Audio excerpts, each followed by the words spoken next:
If anybody object to this union, speak now or forever hold your peace. I object to this wedding union. Seasoned greetings to you all. Thanks very much for stopping by. I really appreciate you all for watching. Please let us know the country you are watching from. Thanks, and God bless you as you do so. He was seconds away from claiming her trillions until a dead man walked through the church doors. Sharon Andrews stood at the altar in her white gown, her hands trembling, not from joy, from dread. The man beside her, Maxwell Anderson, couldn't stop smiling. His eyes gleamed with something that wasn't love. It was greed, pure, unfiltered greed. Just one more minute, one more I do, then everything her father had built, every dollar, every asset, every secret fortune, would belong to him. Sharon's father, Harris Andrews, had died exactly 1 year ago. A humble, hard-working man who raised her alone after her mother passed. He gave her everything: love, discipline, dreams. What he never gave her was the truth. Harris Andrews wasn't just a middle-class father scraping by. He was a ghost in the world of wealth, a trillionaire who lived in shadows, hiding his empire from everyone, even his own daughter. On his deathbed, Harris made 2 promises. One to his late wife: I'll make sure Sharon never lacks anything. And one to himself: my wealth goes to the man who marries my daughter. He'll prove himself worthy or destroy himself trying. But Harris Andrews made one more decision that nobody knew about: a fail-safe. The pastor raised his hand for the final time. If anyone objects to this union, speak now or forever hold your peace. Silence. Then, footsteps, slow, steady, impossible. Sharon's heart stopped. The church doors swung open, and Harris Andrews walked in. A promise to the dying. She had only minutes left to live, and one final demand that would change everything. 15 years earlier, the hospital room smelled of antiseptic and sorrow. Machines beeped rhythmically, counting down the moments of a life slipping away. Harris Andrews sat beside his wife's bed, gripping her frail hand like it was the only thing anchoring him to reality.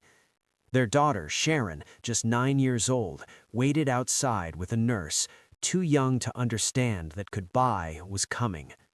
His wife's breathing grew shallow. Her eyes, once bright and full of life, now struggled to focus on his face.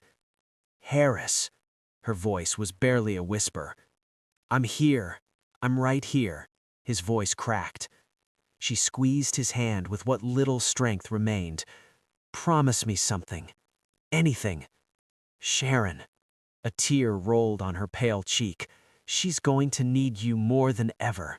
Promise me you'll take care of her, that she'll never lack anything, that you'll give her the life I won't be here to give." Harris felt his chest tighten, the weight of her words pressed down on him like a collapsing building. "I promise," he said, his voice trembling.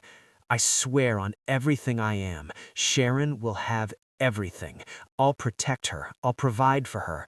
I'll make sure she succeeds, no matter what it takes." His wife smiled weakly. "You're a good man, Harris. Better than you know." Her eyes began to close. "Wait!"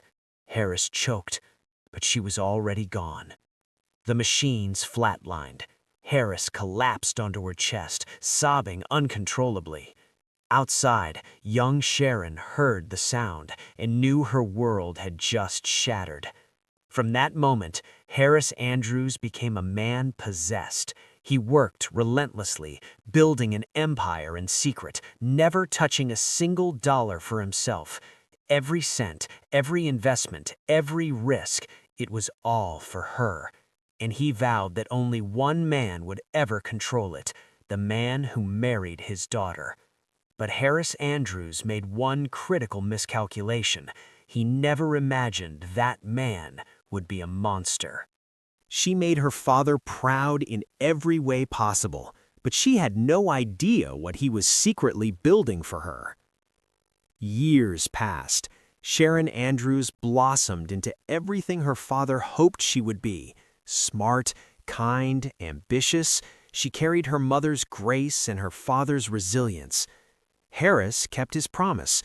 Sharon never lacked anything, not because of luxury, but because of love. He worked multiple jobs, came home exhausted, but always had time for her. Homework, birthdays, dreams whispered at the dinner table. To the world, they were just a modest father and daughter surviving together. But in the shadows, Harris was orchestrating something extraordinary. Every night after Sharon went to bed, he sat in his small office, laptop glowing in the darkness. Stock markets, real estate, private acquisitions, offshore accounts hidden so deep not even the taxman could find them. He never told Sharon about the money, not a word. She worked part-time jobs through college. She budgeted every dollar. She lived humbly, just like him. "Dad, you don't have to work so hard," she'd say, watching him leave before dawn. "I made a promise to your mother," he'd reply with a tired smile, "and I never break my promises." Sharon graduated top of her class, got a decent job, made her father beam with pride at every milestone. And through it all, she had one constant companion, her best friend, Mary. They'd been inseparable since school. Mary was the sister Sharon never had. They shared secrets, dreams, heartbreaks. Sharon trusted her with everything. One evening, over coffee, Sharon leaned in with excitement glowing in her eyes. "Mary, I met someone." Mary's smile froze for just a fraction of a second. "Really? Tell me everything." "His name is Maxwell Anderson. He's everything I've ever wanted." Mary stirred her coffee slowly. "Does your father know?" "I'm introducing them this weekend. I have a good feeling about this." Mary nodded, still smiling. But inside, something dark had already begun to unfold. Because Sharon had made the biggest mistake of her life. She'd introduced the wolf to the shepherd. He seemed like the perfect gentleman until he learned about the money. Maxwell Anderson was everything Sharon dreamed of. Charming, attentive, handsome. He said all the right things at the right moments. "You're incredible, Sharon. I've never met anyone like you." He brought her flowers, remembered small details, made her father laugh at dinner. Harris watched carefully. He'd seen men like Maxwell before, smooth talkers with rehearsed smiles. But Sharon was glowing, and he'd promised her mother she'd have everything, including love. So he invited Maxwell for a private conversation. They sat in Harris's modest living room, coffee on the table, tension in the air. "Maxwell, I want to be honest with you," Harris began, his voice steady. "I care about my daughter more than anything in this world." "Sir, I feel the same way. I love Sharon." Harris studied him. "I'm not a rich man by appearance, but I've worked hard, very hard, and I've built something for Sharon's future." Maxwell leaned forward slightly. "I have wealth," Harris continued, "significant wealth. It's untouched, hidden, and I've decided it will go to the man who marries my daughter." Maxwell's pupils dilated, his heartbeat quickened. "On Sharon's wedding day," Harris said firmly, "I will transfer everything to her husband, not before. He will manage it, protect it, use it to build a life with my daughter." Maxwell's mind raced. How much? Millions? Tens of millions? "I'm telling you this because I want to know your intentions are pure, that you love Sharon for who she is, not what she'll bring." Maxwell placed his heart over his hat. "I swear, sir, Sharon is everything to me. The money means nothing." Harris nodded slowly, but something in Maxwell's eyes made him uneasy. He couldn't quite place it. It was hunger.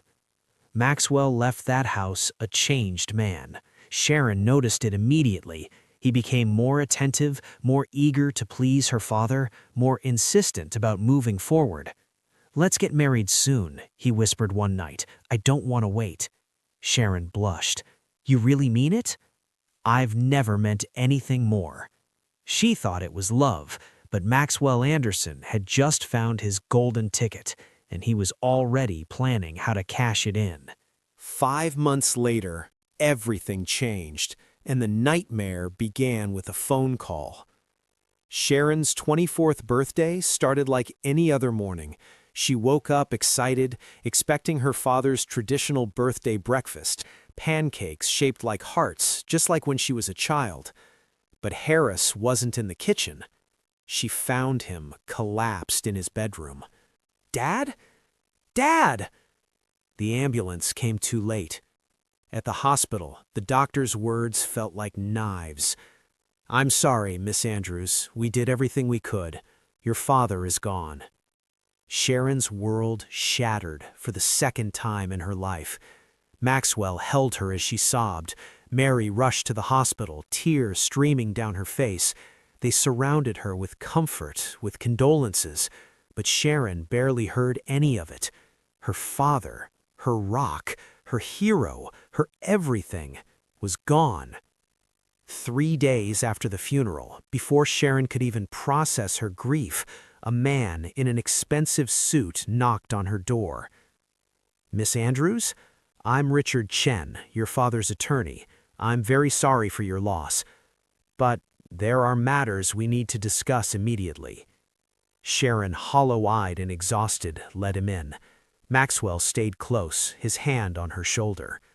The lawyer opened his briefcase and pulled out documents, lots of documents. "Your father left a will, a very specific will." Sharon nodded numbly. "Miss Andrews, your father was an exceptionally wealthy man. His estate is worth," the lawyer paused, "approximately $47 billion. The room went silent. Sharon blinked. "What?" Maxwell's grip on her shoulder tightened. "However," the lawyer continued, "your father's explicit instructions, the entire estate will be transferred to your husband-to-be, Maxwell Anderson, to manage on your behalf." Maxwell stopped breathing. "The final transfer will occur on your wedding day, as stated in the will. Your father scheduled the wedding for when you turn 25, exactly 1 year from now." The lawyer looked at Maxwell directly. "Until then, Mr. Anderson, you'll have limited access to maintain the properties and accounts, but full control comes after the wedding." Maxwell's face transformed. What started as shock became something else entirely. Pure, intoxicating triumph. Sharon was too grief-stricken to notice, but the lawyer noticed, and a chill ran down his spine. Because he'd just handed a fortune to a man who'd never earned a dollar of it. And Harris Andrews' greatest fear had just come true. The moment he got access to the money, the man she loved disappeared. It started subtly. The day after the lawyer's visit, Maxwell's phone rang constantly. He stepped outside to take calls, speaking in hushed tones Sharon couldn't hear. When she asked who it was, he'd smile and say, "Just work stuff, babe." Within a week, he moved them from her father's modest home into a luxury penthouse. "We deserve this," he said, gesturing at the marble floors and floor-to-ceiling windows. "Your father would want you comfortable." Sharon felt uncomfortable. Everything was moving too fast. She was still mourning. But Maxwell wasn't mourning anything. He was celebrating. Designer clothes appeared in his closet, a sports car in the garage, expensive watches on his wrist. "Maxwell, don't you think we should wait? Save the money? My father just—" "Your father left this for us, Sharon. Don't disrespect his memory by living like we're poor." The words stung. She went quiet. Then came the late nights. Maxwell started coming home at 2 a.m., sometimes 4 a.m., smelling of perfume and whiskey. "Where were you?" "Business meetings. Managing your father's empire isn't easy, Sharon. You wouldn't understand." He stopped touching her, stopped looking at her the way he used to. When she tried to initiate affection, he'd pull away. "I'm tired, not tonight." Sharon would cry herself to sleep, then wake up to an empty bed. One night, she broke down completely. She called the only person she trusted. "Mary, can you come over? I need you." Her best friend arrived within the hour, arms open, face full of concern. "He's changed," Sharon sobbed into Mary's shoulder. "Ever since the money, he's become someone else. He treats me like I'm nothing, like I don't even exist." Mary stroked her hair gently. "Oh, honey, I'm so sorry. Men get overwhelmed sometimes. I'm sure once the wedding happens and things settle, he'll go back to normal." "You really think so?" "I promise. Just hold on a little longer. He loves you. He's just adjusting." Sharon wiped her tears, holding on to hope. What she didn't know was that after leaving her apartment, Mary drove straight across town to Maxwell's second penthouse, the one Sharon didn't know about. She used her own key to let herself in. Maxwell was waiting on the couch, shirtless, glass of champagne in hand. "She bought it?" he asked. Mary smiled, slipping out of her coat. Like always, they kissed, deep, hungry, without guilt. 1 year, then we're free. She went to surprise her best friend and discovered the truth that would destroy her. 1 week before the wedding, Sharon decided to do something spontaneous. Mary had been so supportive through everything. She deserved a thank you gift. She bought Mary's favorite flowers and a bracelet, then drove to her apartment unannounced. "She'll love this," Sharon smiled to herself, imagining Mary's surprised face. She pulled up to the building, took the elevator to the 4th floor, and walked down the familiar hallway. But as she approached Mary's door, she heard voices inside. Laughter. A man's voice. Sharon's hand froze on the doorknob. That voice. She knew that voice. Heart pounded. She pressed her ear to the door. "Only 7 more days," the man said. Maxwell's voice, clear as day. "I can't wait," Mary replied, giggling. "I'm so tired of pretending to care about her pathetic crying." Sharon's blood turned to ice. "Once the wedding's done and the money's transferred, we're gone. Private jet, the villa in the tropics, just you and me, baby." "What about Sharon?" asked Mary. Maxwell's laugh was cruel, cold. "What about her? The moment I sign those papers, I'm filing for divorce. She can keep her sad little life. I'll have the billions." "God, she's so stupid," Mary said, and they both erupted in laughter. "She actually thinks you love her. Did you see her face when she cries? It's pathetic." Sharon's entire body trembled. Tears streamed silently down her face. But she didn't run. She pulled out her phone with shaking hands, and she hit record. "You know what the funniest part is?" Maxwell's voice came through clearly. "Her dead daddy thought he was being smart, protecting her precious daughter. Instead, he gift-wrapped $47 billion and handed it straight to me." "Harris Andrews was an idiot," Mary said. "A dead idiot," Maxwell corrected. "And soon her daughter will be a broke, divorced idiot." They kissed. Sharon heard it. She stopped the recording. 53 seconds. Every word, every laugh, every betrayal. Sharon backed away from the door silently, her vision blurred with tears. She made it to her car before collapsing completely. She sobbed until her throat was raw, until there were no tears left.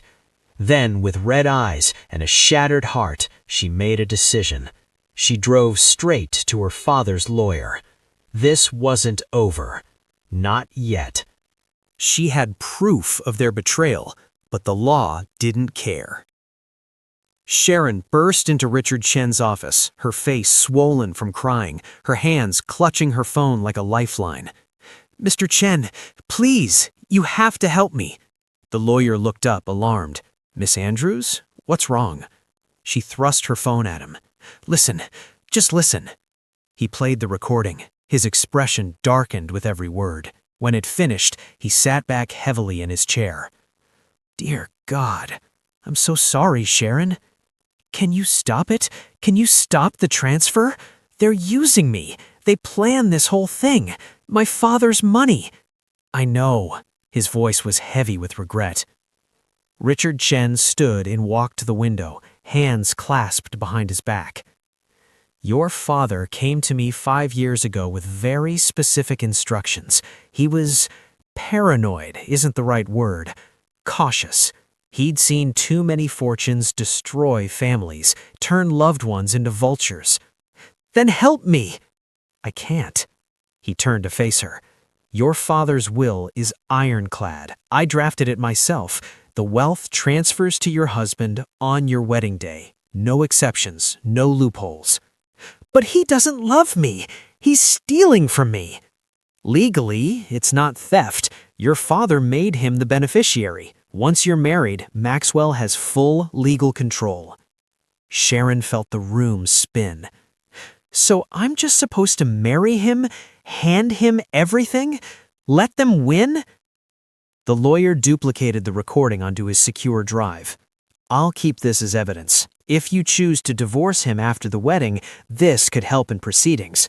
But Miss Andrews," he looked at her with genuine sadness, "your father was already heavily in debt when he died.